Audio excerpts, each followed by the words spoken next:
The empath versus the narcissist.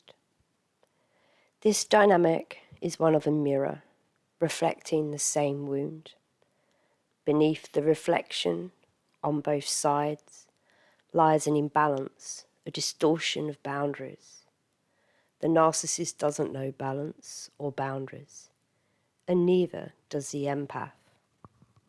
Both are a desperate attempt to heal a primal need for energy. The empath willingly gives their energy away, with a refusal to use it inwardly. The narcissist willingly consumes the energy in his refusal to generate his own. The empath bleeds inwardly. The narcissist bleeds outwardly. The empath has a soft core without a hard shell. The narcissist has a hard shell, but is without a soft core. The empath feels too much. The narcissist feels too little. The empath is consumed. The narcissist consumes. The empath is attuned to receiving suffering. The narcissist is attuned to giving suffering. The empath, the wounded healer. The narcissist, the wound wrapped in a hard shell. The empath has a strong desire to break open that hard shell. They are drawn to the narcissist because of their shared wound. It feels familiar to the empath. Their unconscious seeks wholeness, and therefore it draws onto itself dynamics that will invite the same familiar wounds. This is an invitation to heal wounds and heal the past. Until the inner void, the inner wound is healed, the cycle will repeat and repeat. Same energy, same lesson, different faces. Again and again, until the lesson is learned and healing takes place. The empath spends years bending and contorting, trying on different coats, different personalities, desperately trying to fit into a dynamic, to find love, only in a place destined to crush them. The more the empath endures, the more they are tested. The more the empath gives, the less they are valued.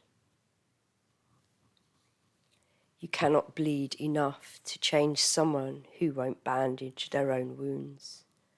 You cannot shine enough to be light to someone who has abandoned their own light.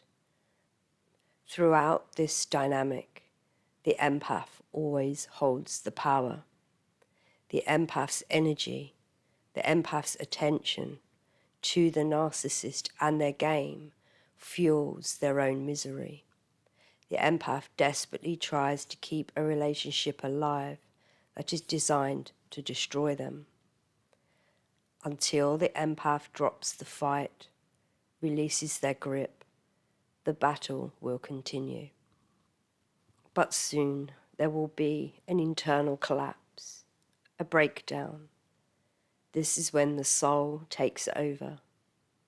Everything you thought you knew will vanish. The illusion you clung to so tightly will be exposed. The curtain will fall.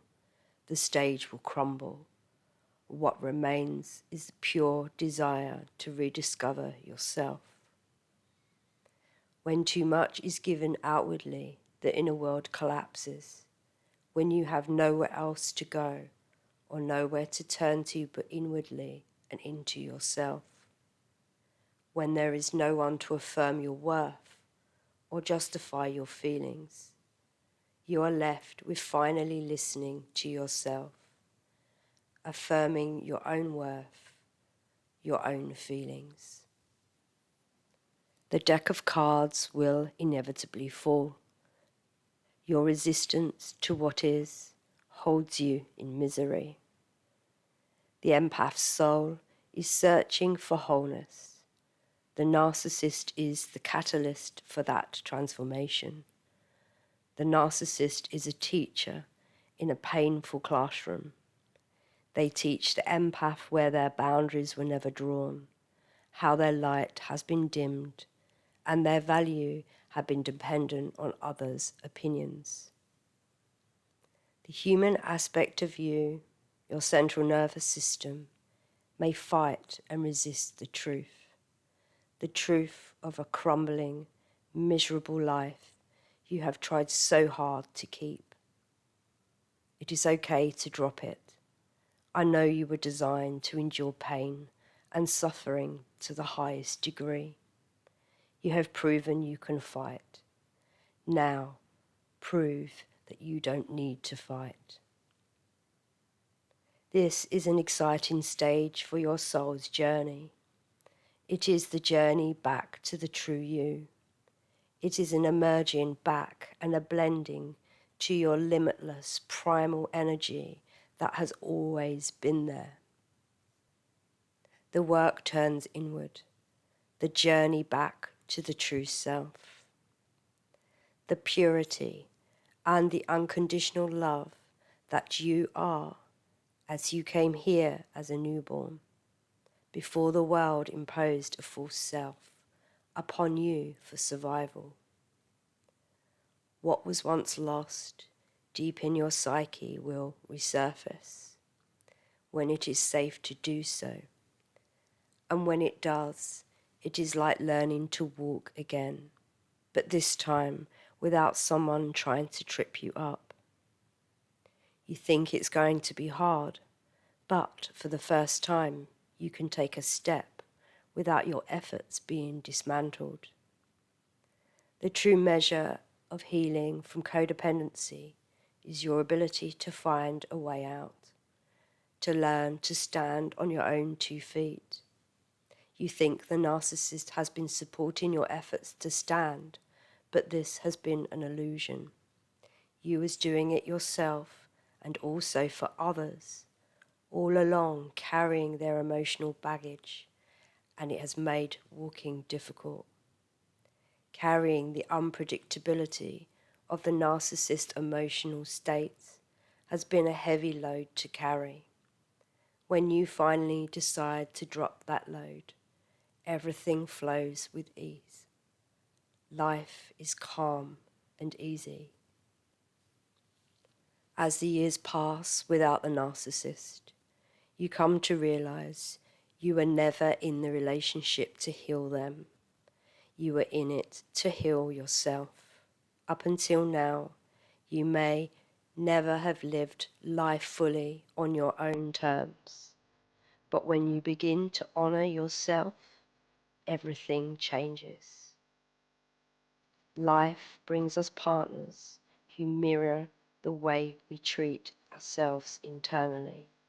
Change the inner world, and the outer world follows. Not everyone who hurts you is your enemy. Often they are a catalyst for your transformation. If this message resonates with you and you'd like to go deeper, I've created a free guide that explains the narcissistic traits and how they're designed to keep you off balance. You'll find the link in the description and the comments. For those who feel ready to take the next step in their recovery journey, I'm also offering a live 10-week online codependency recovery course. It's launching this September 2025, so this month. Places are limited to 10 spots, and I'm offering it at 50% off the usual price. Details and the application form are also in the comments in the description. And if you simply like to stay connected, you can support the channel by liking, commenting, subscribing and hitting the notification bell. It helps this message reach others who need it. Finally, if you have a story to share, I'd be honored to hear it. You can email me at info@vibe.institute. Whether you'd like me to read it out or join me for an interview is up to you. For now, Ilakesh.